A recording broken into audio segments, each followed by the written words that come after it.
জ্ঞানী যারা যারা আল্লাহ ভীরু আসলে জ্ঞানী তারা অবশ্যই পরকাল নিয়ে চিন্তা করে। কি করে? চিন্তা করে যে আমি এই যে পুরোটা দিন গেল সকালে ফজরের পর থেকে নিয়ে এই যে আমি ঘুমানোর আগ পর্যন্ত কি কি ভালো কাজ করলাম, কি কি খারাপ কাজ করলাম, নিজের হিসাব নিজেই কষে। তারাই হচ্ছে প্রকৃতপক্ষে জ্ঞানী আল্লাহ ভীরু। আর তারা হচ্ছে হতভাগা দুর্ভাগ্যবান যারা নিজের হিসাব করে না, যেমন ইচ্ছা তেমন চলতেছে, এরা হচ্ছে বেকুব। যাক, দুনিয়ায় এমন এমন মানুষ আপনি পাবেন, সুবহানাল্লাহ, ইয়া সালাম, আল্লাহু আকবার। আল্লাহ তাকে কয়টা টাকা পয়সা দিয়েছে, একটু ধনাঢ্য করেছে, একটু সে বিত্তশালী হয়েছে, তাকে মানুষকে আর মানুষ তার কাছে মনে হয় না।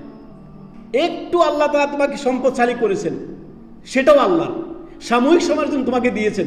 এই টাকার গরমে, এই ক্ষমতার গরমে, এই শরীরের শক্তির গরমে তোমার সামনে মানুষ টিকতে পারে না। ইন্না লিল্লাহি ওয়া ইন্না ইলাইহি রাজিউন। দাম্ভিক, অহংকারী।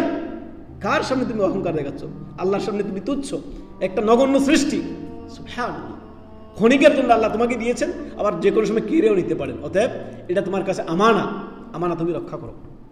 একটু সম্পদশালী হয়ে অন্যের প্রতি জুলুম চালিয়ে দিও না, একটু শক্তিশালী হয়ে অন্যের প্রতি জুলুম করিও না, একটু ক্ষমতাধর হয়ে অন্যের উপরে জুলুমের অত্যাচারের স্টিম রোলার চালিয়ে দিও না। সতর্ক সাবধান, সতর্ক সাবধান, সতর্ক সাবধান।